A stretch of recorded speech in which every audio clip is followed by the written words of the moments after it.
Assalamualaikum warahmatullahi wabarakatuh. Alhamdulillah wa syukrulillah, la haula wa la quwata illa billah. Allahumma nusalli wa nusallim ala nabiyyina Muhammadin sallallahu alaihi wasallam wa ala alihi wa man tabi'ahum bi ihsanin ila yaumiddin. Qala Allah ta'ala fi Qur'anil Karim, ya ayyuhalladzina amanu taqullaha haqqa tuqatih wa la tamutunna illa wa antum muslimun. Amma ba'du. Jamaah rahimani wa rahimakumullah. Alhamdulillah pada subuh kali ini kita bisa melanjutkan kajian pekanan, yaitu Sabtu pagi, dan pekan ini adalah pekan yang kelima, yang mudah-mudahan dengan kajian-kajian yang seperti ini menambah wawasan keislaman kita. Karena untuk di kota metro ini sendiri kajian-kajian yang serupa banyak sekali, tinggal pilih ya. Di Dewan Dakwah ada, di Muhammadiyah ada, kemudian di organisasi-organisasi lain juga ada, bahkan di musola atau di masjid-masjid sendiri sudah mengadakan kajian-kajian yang serupa. Kemudian saya sendiri sebagai badal, bahasa Arabnya badal ya, pengganti.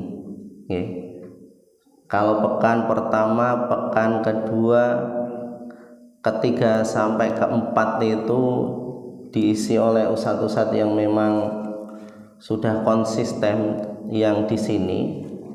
Untuk pekan 5 memang pekan yang memang belum ditentukan siapa pengisinya, yang kadang-kadang panitia bingung mencari ustadznya.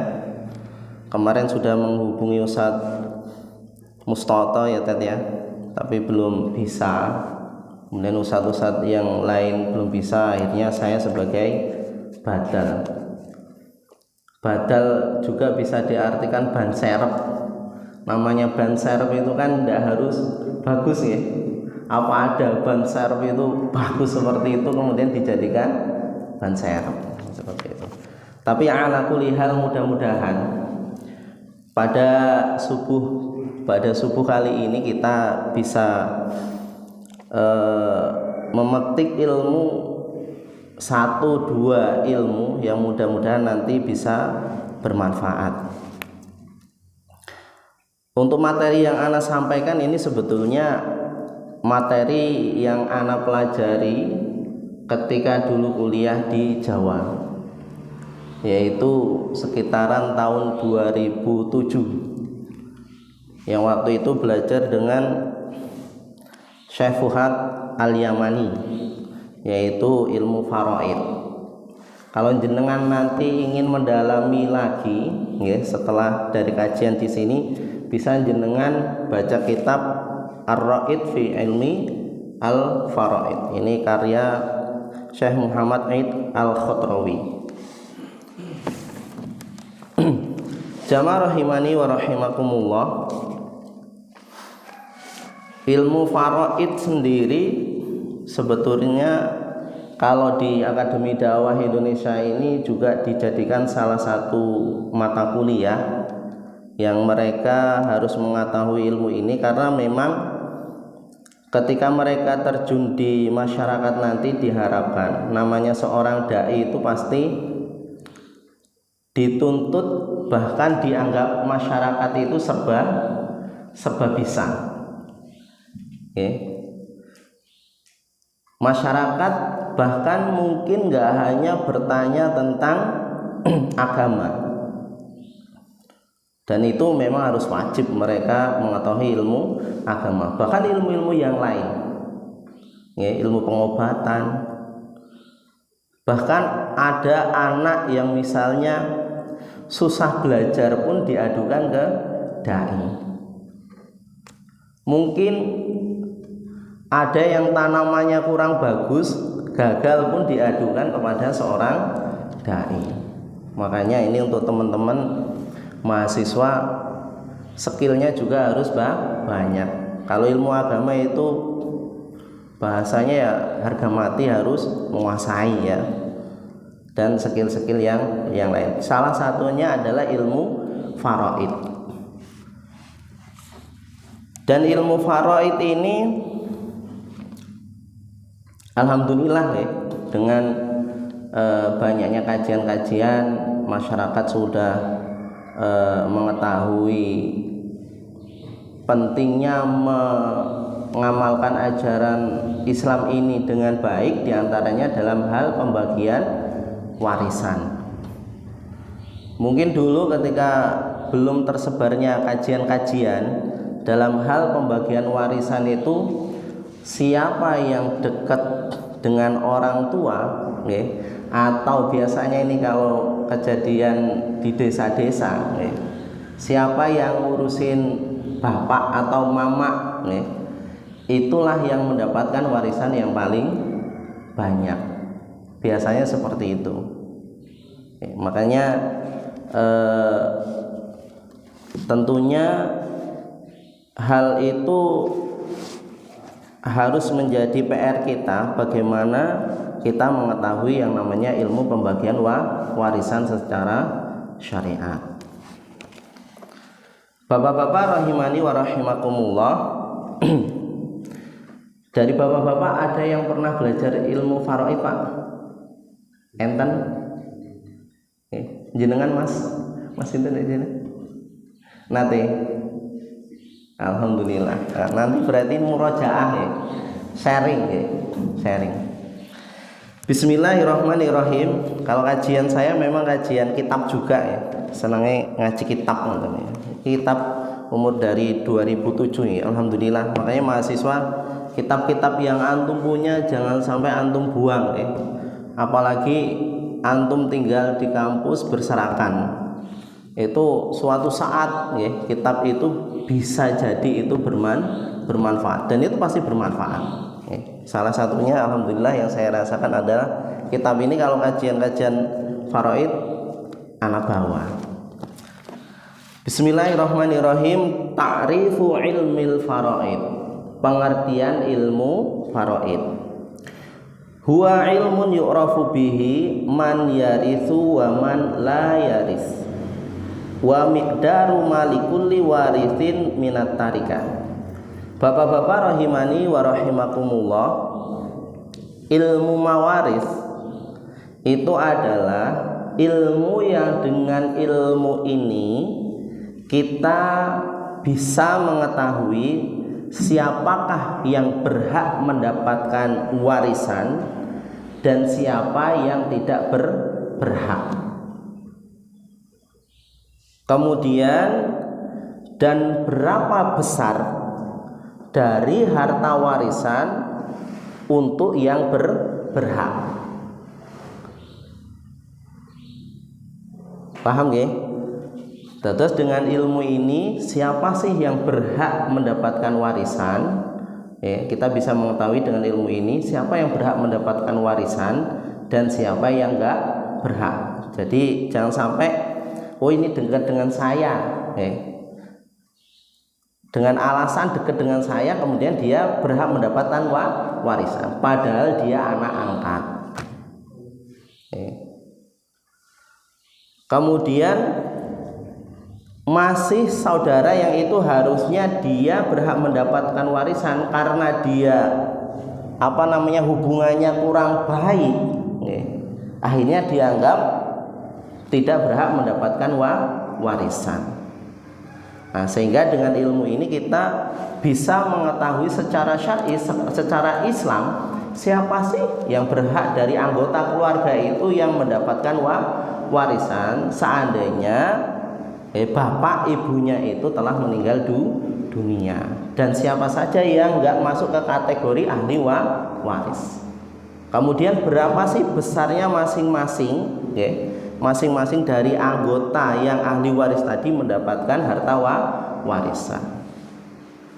Begitu juga selama ini untuk ahli waris itu yang penting anak-anaknya, kan seperti itu. Apa ada yang di masyarakat dibagi misalnya anaknya cuma perempuan ya? Apakah ada yang dibagi sampai ke misalnya bapaknya meninggal, ibunya masih ada? Nah, biasanya ya hartanya atau bapak ibunya itu sudah meninggal semuanya dan hanya ada anak perempuan. Nah, biasanya kalau di masyarakat itu otomatis jatuh ke anaknya semua. Padahal bapak ibunya masih punya saudara laki-laki kan kandung misalnya. Nah, itu nggak masuk kalau di masyarakat ya. Nah, ini kita bisa mengetahui dengan ilmu ini siapa saja sih yang termasuk ahli waris. Itu pengertian ilmu faraid. Jamaah rahimani wa rahimakumullah. Kemudian maudhu'uhu wa thamaratuhu wa hukmu ta'allumihi. Tema dari ilmu ini apa saja? Kemudian buah dari ilmu atau faedah dari mempelajari ilmu faraid ini apa saja? Dan hukum dari mempelajari ilmu faraid ini apa aja? Ya ngapun dan sebelum kita melanjutkan ini, ilmu faraid ini mirip-mirip, kalau saya sendiri mirip-mirip seperti ilmu nahwu atau shorof. Jadi kalau masyarakat itu inginnya sematangnya saja, jarang ya ada yang telaten mempelajari ilmu nahwu atau shorof, atau jarang yang mempelajari ilmu faraid. Karena ya nanti rada jelimet sekedik ya. Makanya waktu itu di grup dewan dakwah itu ada yang suruh kita kajian ilmu faraid. Wah, kalau untuk kajian umum ya rada berat ya. Karena lumayan rada jelimet. Kayak ilmu nahwu shorof ya seperti itu. Karena pengennya masyarakat itu pokoknya ilmu matang. Enek kasus ini penyelesaiannya bagaimana? Seperti itu. Atau mempelajari ilmu nahwu shorof usah belajar jelimet cara membaca kitab, yang penting gimana isinya. Jamaah rahimani wa rahimakumullah, sekarang tema dari atau sasaran dari ilmu faraid itu apa sih? At-tarikat. Apa itu tarikat? Tarikat adalah jamak dari tarikah. Sanes torekoh nggih, tapi tarikat. Masdar bimana maf'ul ay matruka wa hiya ma yukhallifu al-mayyitu min malin mislu an-nuqud wal maskan wasayyarah. Jadi sasaran atau tema nanti yang akan diolah oleh faraid ini adalah harta warisan, seperti uang, rumah, kemudian mobil, atau harta apa saja yang ditinggalkan oleh mayit. Samaratuhu, buah atau faedah dari ilmu faraid yaitu isoli dzawil huquqahum, yaitu memberikan kepada yang berhak mereka. Itu buahnya. Karena jangan sampai nanti salah sasaran, atur dia enggak berhak mendapatkan warisan, malah dikasih banyak, atau dia harusnya haknya itu banyak, malah kasihnya dikit. Jadi buah dari ilmu faraid ini adalah memberikan kepada yang berhak hak mereka sesuai dengan kadarnya masing-masing. Jamaah rahimani wa rahimakumullah. Kemudian fadlu ilmi al-faraid, keutamaan ilmu faraid.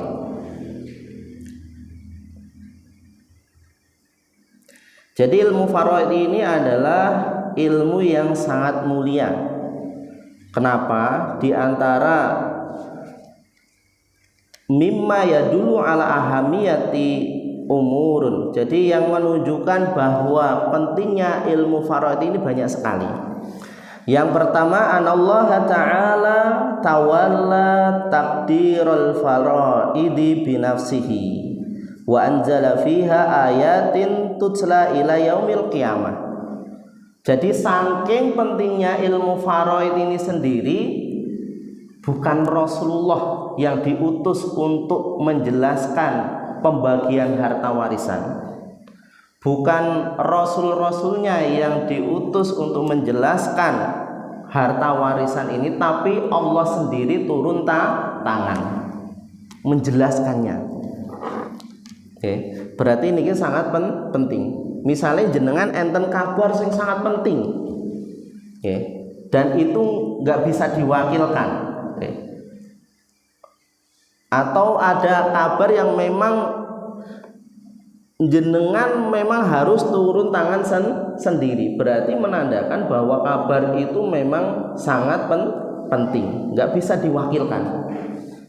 Jadi sampai Allah sendiri yang turun tangan merinci pembagian harta warisan, sanes seperti wahyu-wahyu yang lain, okay, melalui sabda Rasulullah atau hadis. Ini langsung ada di dalam Al-Qur'an, yaitu mangke secara rinci jenengan saged maca surah An-Nisa dari ayat yang keberapa niki ya?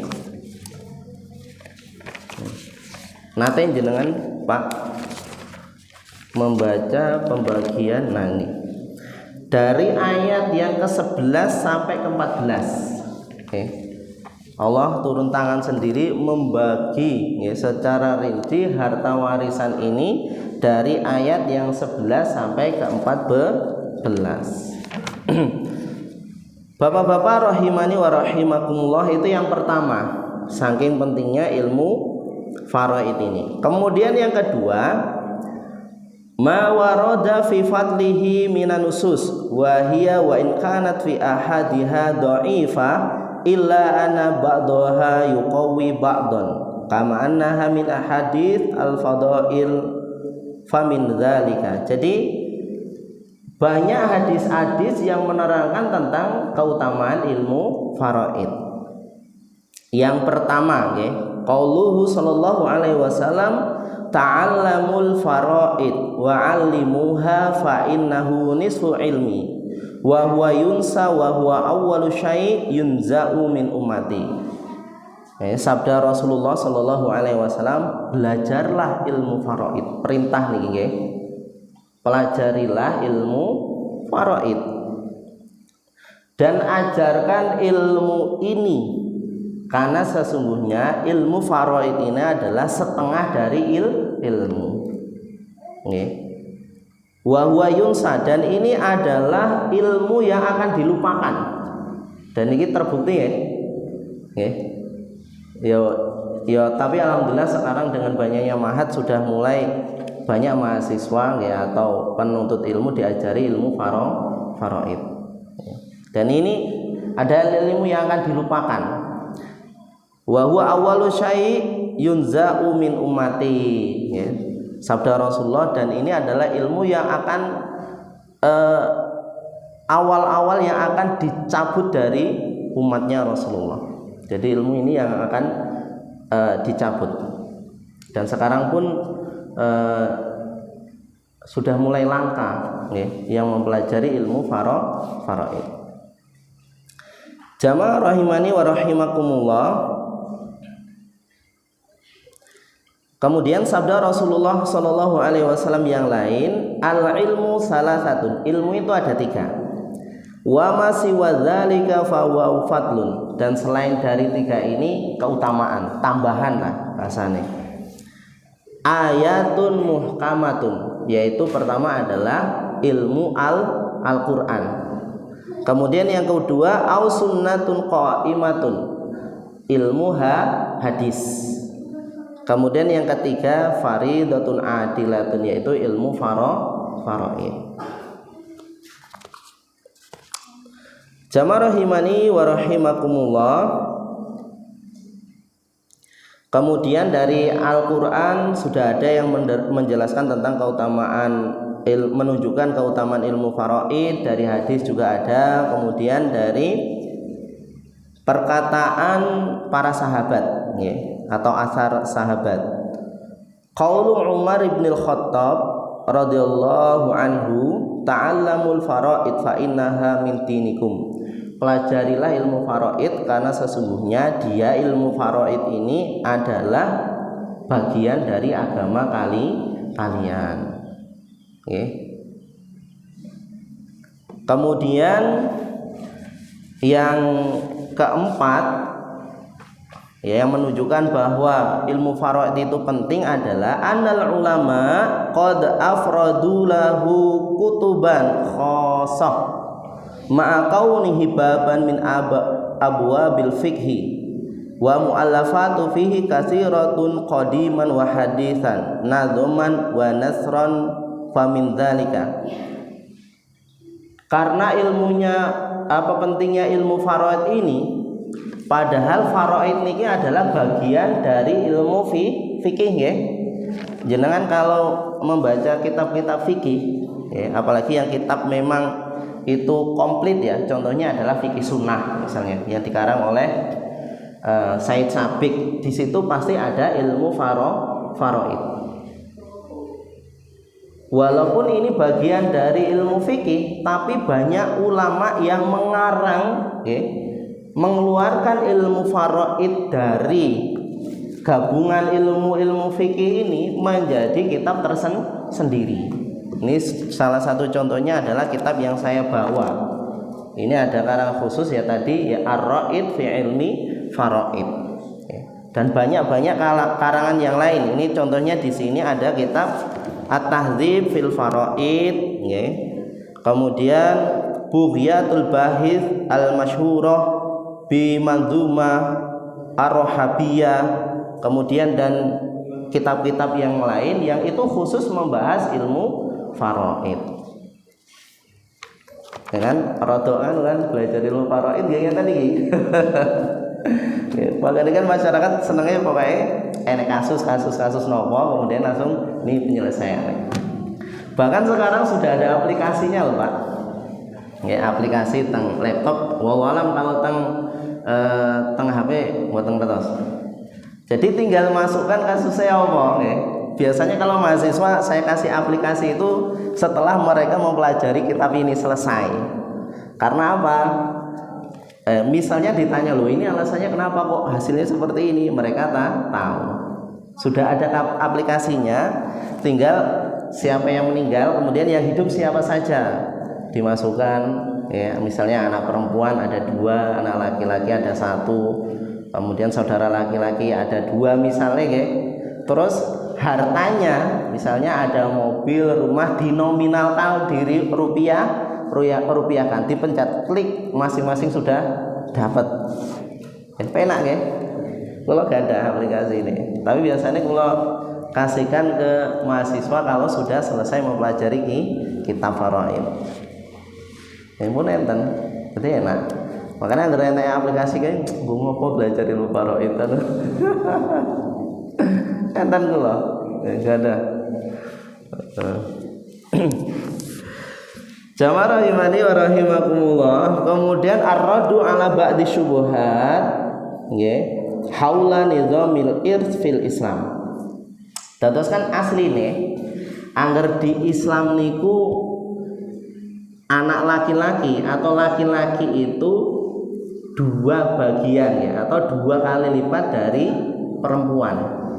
Nah, sehingga nanti di luar Islam di sana ada yang menimbulkan syubhat, was-was, nggak adil Islam itu, nggak adil. Masuk perempuan cuma dikasih separuhnya, yang kadang-kadang yang telaten ngurusin bapak mama itu adalah anak perempuan, ya kok malah dikasih separuhnya setitik, nggak adil Islam. Ngoten niku. Enek hembusan ngoten niku nggih. Bahkan mungkin dari keluarga kita sendiri ada yang enggak terima nggih, anak perempuannya. Kalau misalnya kita paham seperti ini kemudian menjelaskan, ya ora lah.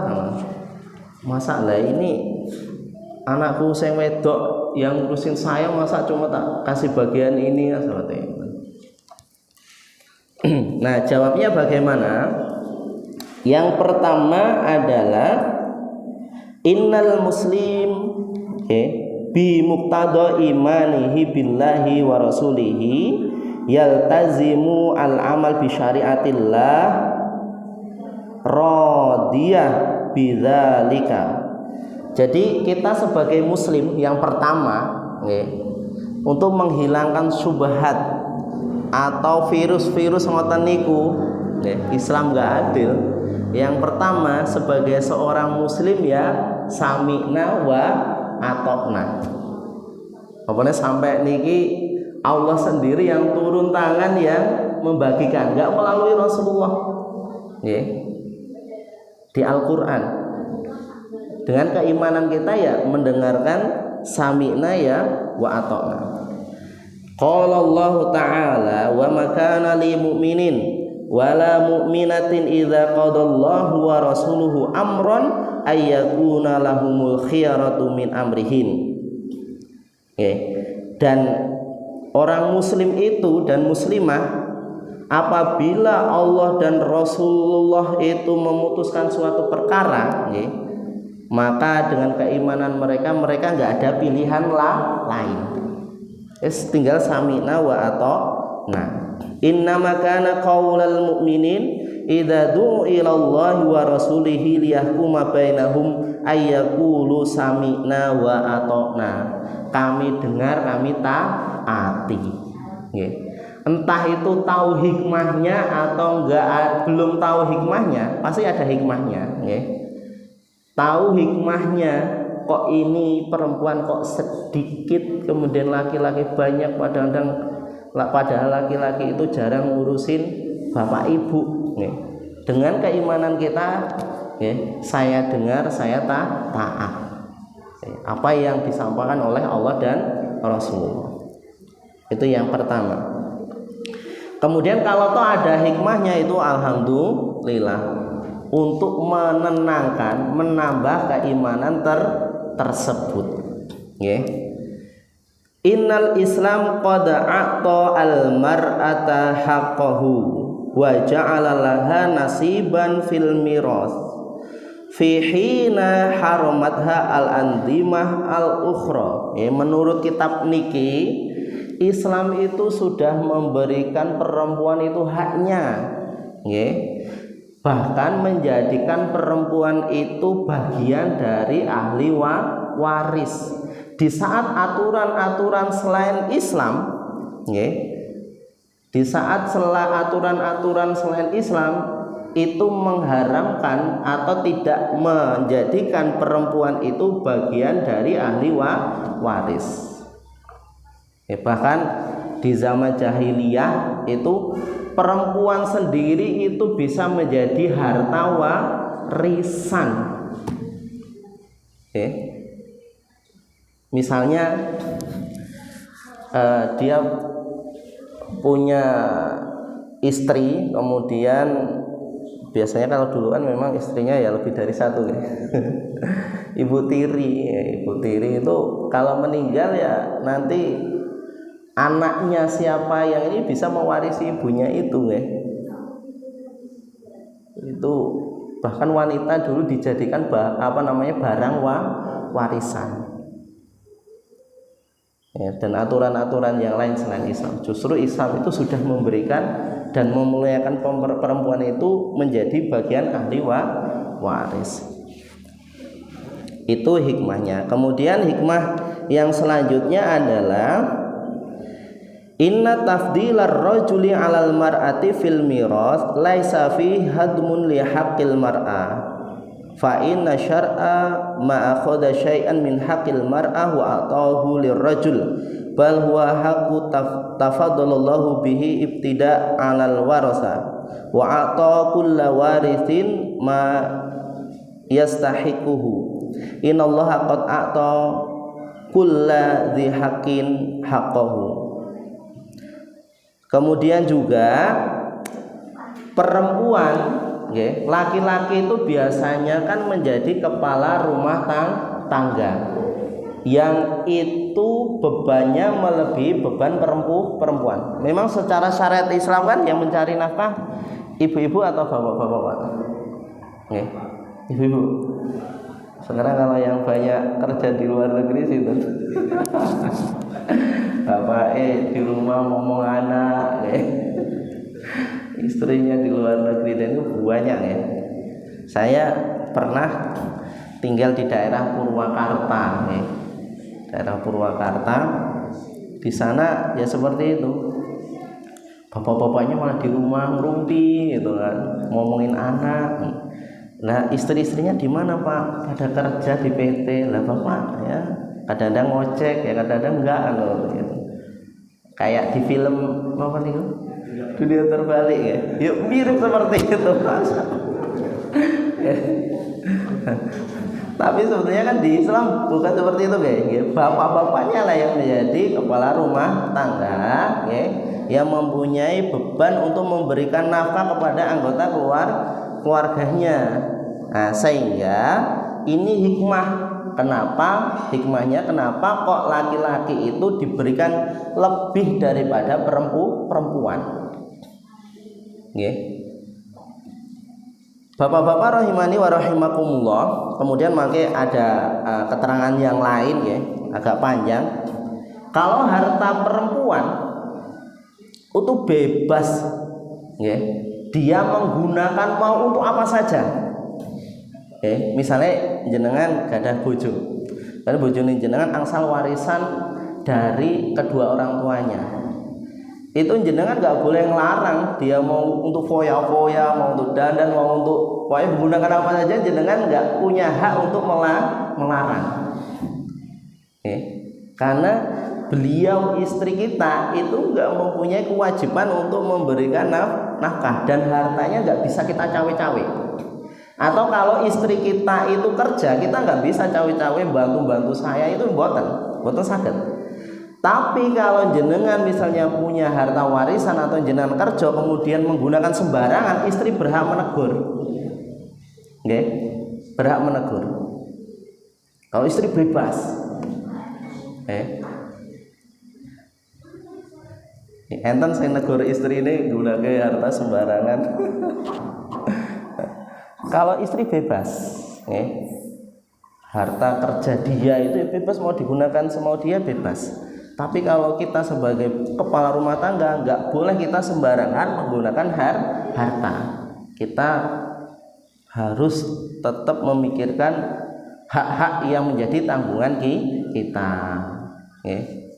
Nah maka dari itu Islam memberikan porsi yang lebih banyak untuk laki-laki daripada perempuan. Itu hikmahnya. Sampai sini ada yang ingin ditanyakan atau ingin didiskusikan, tapi belum langsung rincian karena insya Allah mangke niki ajeng kula jadikan kajian untuk mahasiswa, tapi masyarakat boleh ikut nanti pada maghrib insya Allah. Ini nggak boleh tanya kasusnya ini karena belum nyampe, insya Allah nanti. Ini masih berkaitan yang akan kita bahas. Monggo. Waalaikumsalam warahmatullahi wabarakatuh.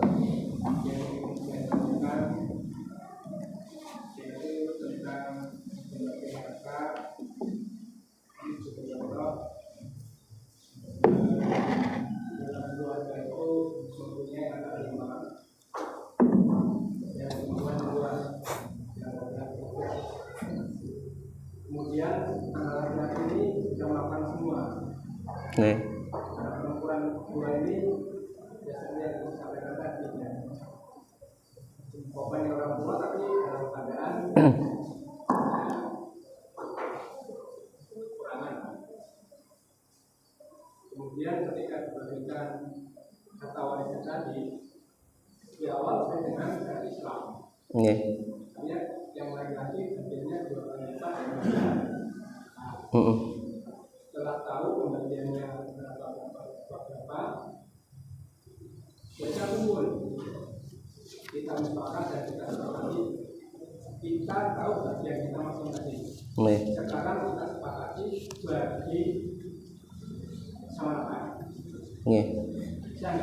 Itu bapak ibunya sudah meninggal ya. Ini ku bisa apa buatan ya?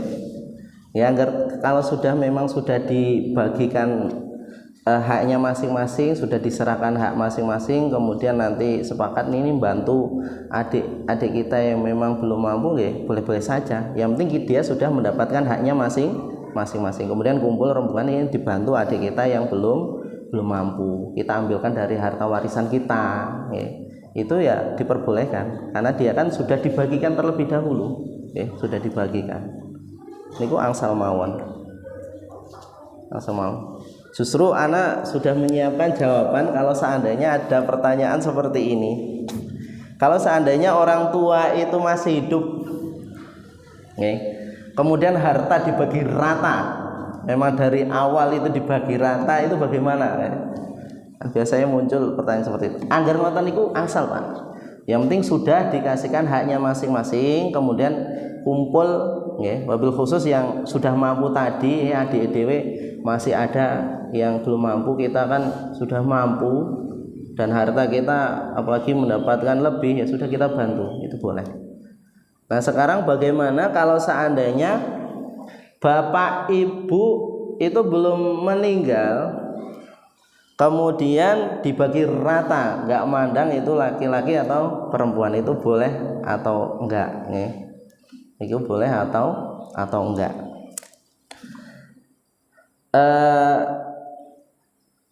Ana membaca di fikih kontemporernya Ustadz kita, ya mudah-mudahan Allah selalu melindungi Ustadz kita ya, Ustadz Dr. Zain An-Najah.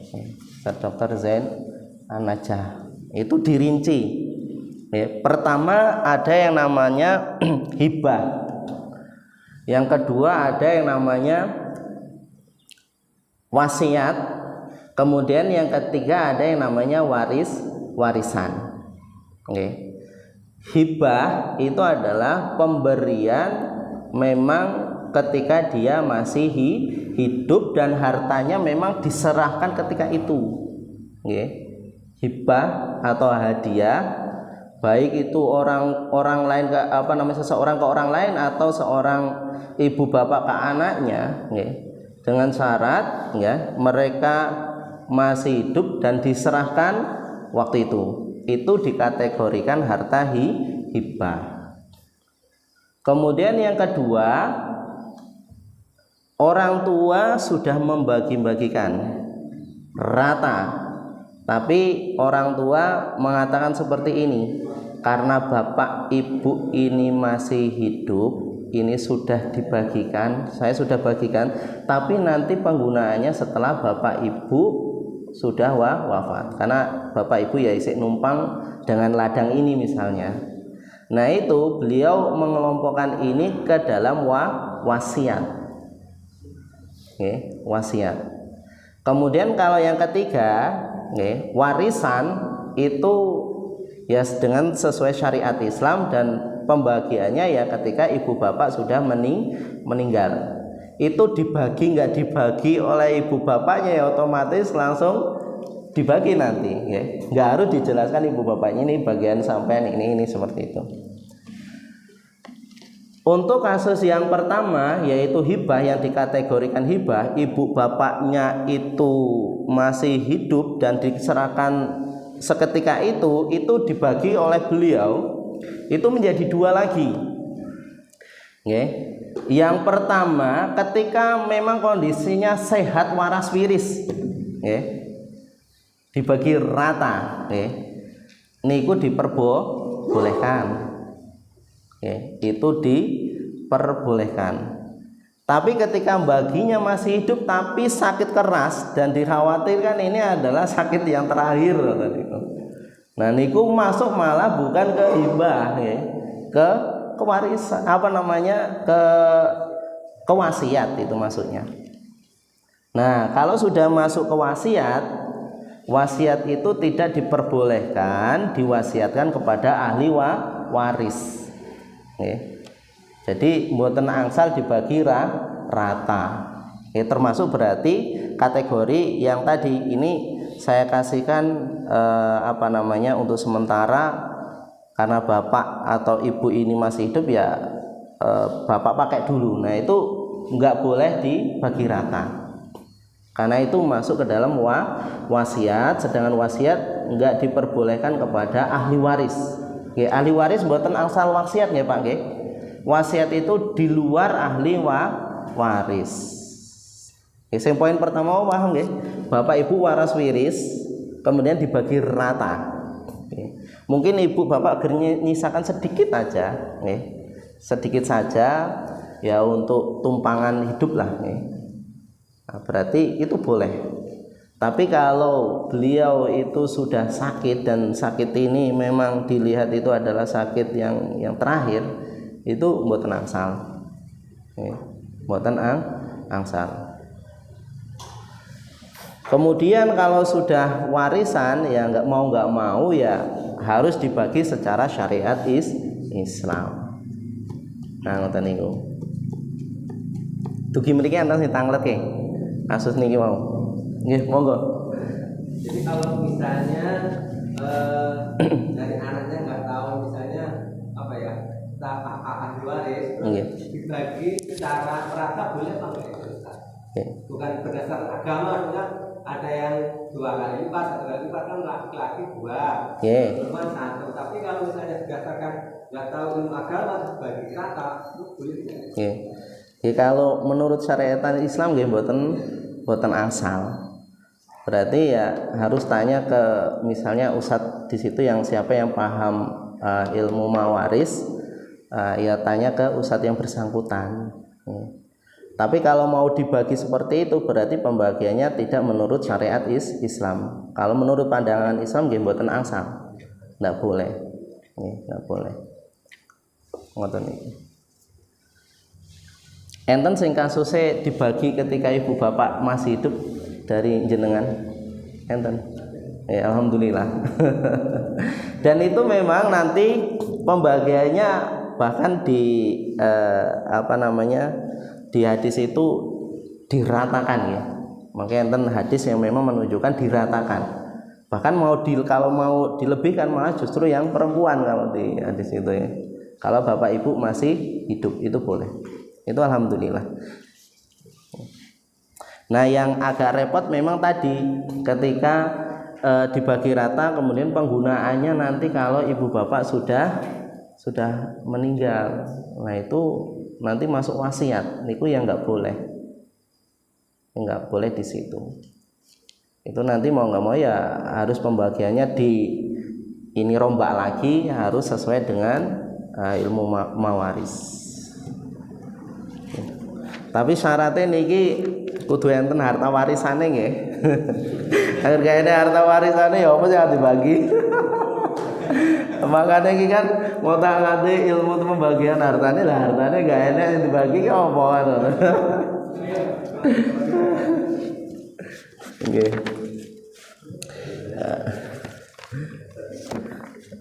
Oh nggih, Mas.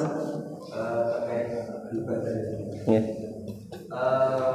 Dalam pembagian misalkan membagi hibah ya, apakah itu harus diketahui oleh seluruh ahli waris yang kemungkinan jadi ahli warisnya ataukah tidak? Takutkan ketika nanti sudah meninggal yang sebenarnya enggak mendapatkan warisan itu tidak mengetahui bahwa hartanya itu ternyata sudah dihibahkan pada sebagian ahli warisnya. Anak-anaknya perempuan semua kan, punya saudara laki-laki. Apakah semua ahli warisnya itu wajib mengetahuinya atau tidak?